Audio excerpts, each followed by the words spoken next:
Hello and welcome to Let's Talk Sport on YouTube and Facebook. And joining me today, we have Adam, we have Joe. We're going to preview Cardiff City versus Manchester United. Saturday, 5:30 kickoff. You're in your Liverpool Christmas jumper, so we can see where this is going to go.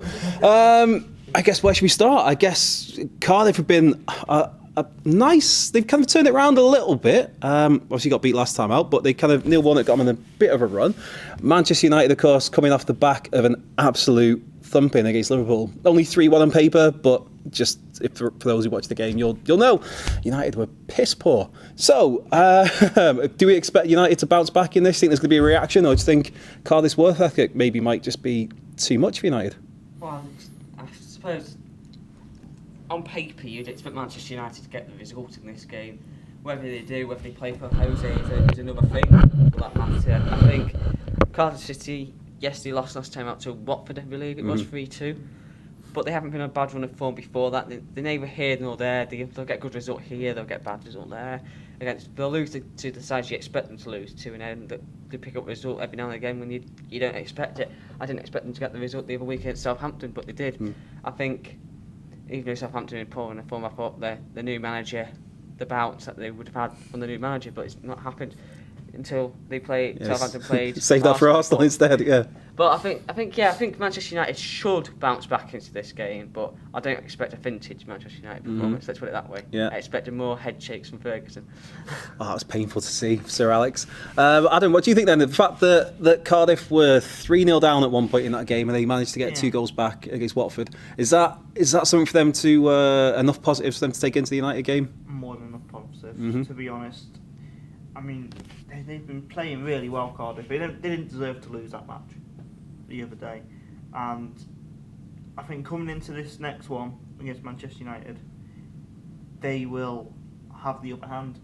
I think, because they've come off a loss where, to be honest, they probably should have won it because they played. I think they outplayed them.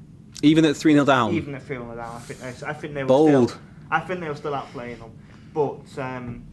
And with Manchester United coming in, it depends. For me, it depends. Whoever gets the first goal in. Well, it's not an easy place to go as well. The fans there at Cardiff City Stadium. It is that sort of game where if you're Manchester United and you're out of sorts, which you could kind of arguably say that about United all season, but if you're out of sorts off the back of a hiding, the last thing you want is to be going there and going 1-0 down early on and having those fans up. Well, the fans are going to be up for it anyway. Yeah. So it's a tough place to go from. They're playing well. I think they're due a big win. Yeah. And so, a big win? What, they're going to turn over United 3-4-0? No, not that sort of way. Just a big win big team against a big team. Yeah. I mean, I don't think they've had one this year, have they? No, they not really. Had one this year. So, and with Manchester United being the way they are, it's obvious that the players don't want to play for Mourinho. Pogba especially. I think he's a decent player, but I don't think he wants to play for Mourinho. Decent. More concerned about haircuts, though, isn't he? Yeah. But I personally believe Cardiff will do them. Do you? Yes. If Cardiff get the first goal, they'll be on. Would it be Christmas roasting? If Manchester United get the big goal, they'll it'd be a draw. And do we think then Stanley's against your lot? On your jumper there, you have your LFC Christmas doodah. Against your lot, Jose went to 3 at the back. He started off with. Do you think he'd go with that again against Cardiff, or was that simply a desperate measure against Liverpool, or is this a sort of game really, realistically, let's face it, where, especially off the back of a 3-1 hiding against arguably your biggest rivals, he should be making a statement of intent, going all out. I know it's Cardiff, it's away, it's a tough place to go, but on the other side, it is Cardiff. They're a team that you think, if you look at their squad on paper, and surely United have got to go for this. Well, knowing Jose, he's that stubborn and arrogant at times that he'll probably stick with the same formation. He was talking about how the players on the pitch put their heart and soul out there against Liverpool. I didn't see that at all. No. I didn't see any heart and soul. I thought Jesse Lingard was a bright spark, and obviously David De Gea is always fantastic for them. But I think there was some of the players' attitude problems were there. Lukaku, because he wasn't getting the ball where he wanted it at first, he decided, I'm just not going to bother making the runs and getting into the positions. He should have been getting the ball, holding it up and bringing other players into play. Yep. He was just standing there wandering away from the ball. There was one pass where it was straight to him, and he just walked away from the ball, and Lovren picked it up, and next minute Liverpool go and score their third goal. I think there's a few attitude problems at Manchester United, and I think they need to sort that out, because I think at the end of the day it's going to cost Jose Mourinho his job. I think really against Cardiff, they've got to go for it. They've got to just throw it all, to say stuff it. Let's go and attack, and let's see what we can get. Because Cardiff, let's be honest, they're not Barcelona. No. They're not going to come and rip you about 12-0. No. But I think Mourinho needs to come off his high horse and realise that he's not the best manager in the world. He's not all singing, all dancing. Nobody should bow down to him in like a god way. He should come across and he should work with the players, not demand their attention. That's where they're losing them, because he's demanding that they look to him as if he's a god. He's not a god.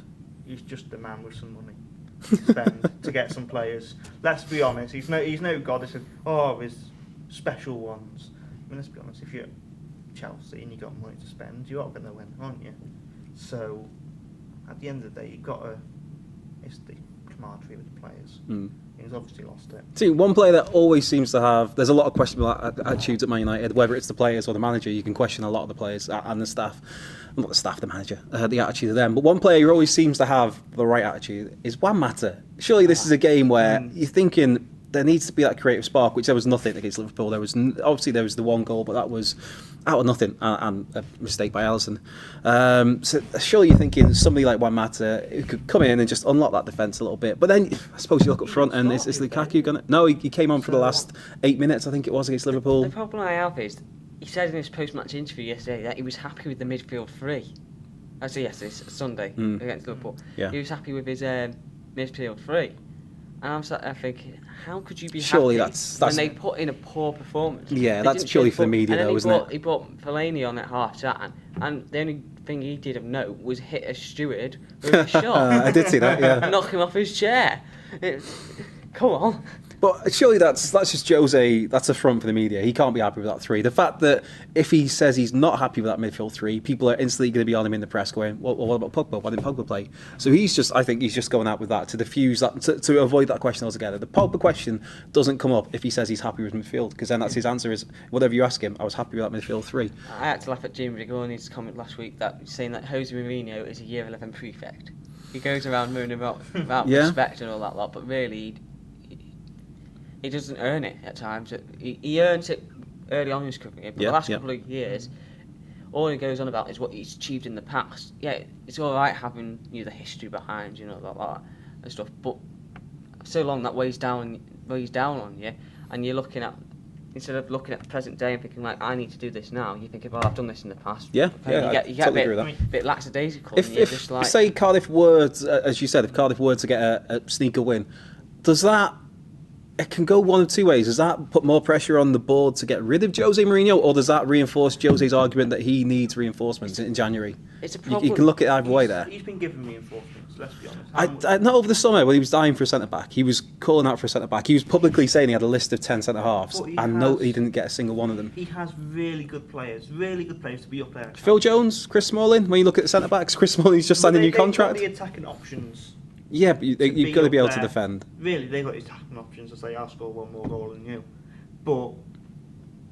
And he compares himself to Guardiola, where Guardiola, his first season didn't go well. He went out and bought 4 defenders for a combined fee of 200 million.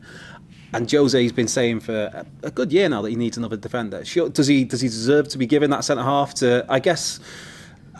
the rope to hang himself with, as in, here's your centre-half, right, you've still not done well, in the summer, sorry, off you pop. I think it's his fault, because he's gone off and he's spent money on his attacking options. When he's had the money set, he knows that there's trouble in defence. He should have gone to the defence first. You never, ever work from the front backwards. But he was trying over the summer. He was sticking around Harry Maguire, he was sticking around Toby Alderweireld, Koulibaly at Napoli, so he was trying in the summer. That they've had so much money to spend on players that they could make more lucrative offers for these defenders. I don't know, I think it was close to offering, was it 80 million for Harry Maguire in the summer? That's not exactly as if they've gone in with 20 million. They've gone in with with more than what he's worth. Let's face it, he's a very good defender, but that was just the hue of the World Cup threw him into the 80 million pound spotlight. He's Virgil van Dijk, 75 million, 4 times a player. So it wasn't like that they were offering pittances. They were offering more than these players were worth. It was just, in that case, Leicester refused to sell. So do you not feel sorry for him in that way? Toby Alderweireld, the same. With Tottenham, they weren't prepared to let him go, even though his contract's up in this summer now. There's a big problem at Manchester United's base, because if they give him the funds, they're pretty much saying, we back this manager, we got paid. If they sack him now as well, this whole sacking question, back to that, if they sack him now, they've got to pay £30 million. And that's a half-decent midfielder, Yeah. if you think about it. If they sack him at the end of the season and they don't get Champions League football, I think that's something like 10 million or something like that, or maybe less. So it's a big question. Do United want to take that gamble or not? My response to them is don't sack Mourinho, because we love how Manchester United are playing. That's the thing from rival teams. So yeah. Well, do you think then, can Man United afford not to be in the Champions League though? Obviously, they can afford to pay. They'd have to pay 30 million to get rid of Jose, but that 30 million, they could take the hit on that and bring in somebody else that could. Even then, it's not a guarantee they're going to get top four. Question's who? Who's going to get in? Zidane's available, but he doesn't really want it, reportedly. Conte's not really wanting to manage in England anymore after his Chelsea stint. He's still not been paid off by Chelsea, so he's not going to take a job. No. That's the old Louis van Gaal situation there. Got just for the banter, Arsene Wenger is available. That's never going to happen in a million years. I don't think that's too bad of a shout, you know. You got Pochettino that's been linked at Tottenham, but I can't see him leaving Tottenham unless he goes to somewhere like Real Madrid. Mm-hmm. I'm with you on that one. All these managers are saying, "Oh no, I don't want to do this, don't want to do that," but at the end of the day, it's all down to money. Even if you're getting paid off, like who's getting paid off now? I can't remember. Conte's still getting money even though he's been sacked so let's be honest, 6 months ago. If you're still going to be getting money and then you're offered a massive deal, you're going to take the massive deal as well. It's all down to the money side of things. Yeah. So I think they're saying that, but I think they'll be interested in it. Anyway, this seems to have gone on for ages. These videos are supposed to be about 10 minutes tops. So if you've stuck with us, thanks. Quick score predictions then. 1-0 Cardiff, was it for you? Are you thinking? I'm thinking 2-1 Cardiff. 2-1 Cardiff. Stanley's? Narrow 2-1 win for Man United, and it pains me to say it. I think I had a feeling of a 2-2 draw, but I think Cardiff's form's not been fantastic. So.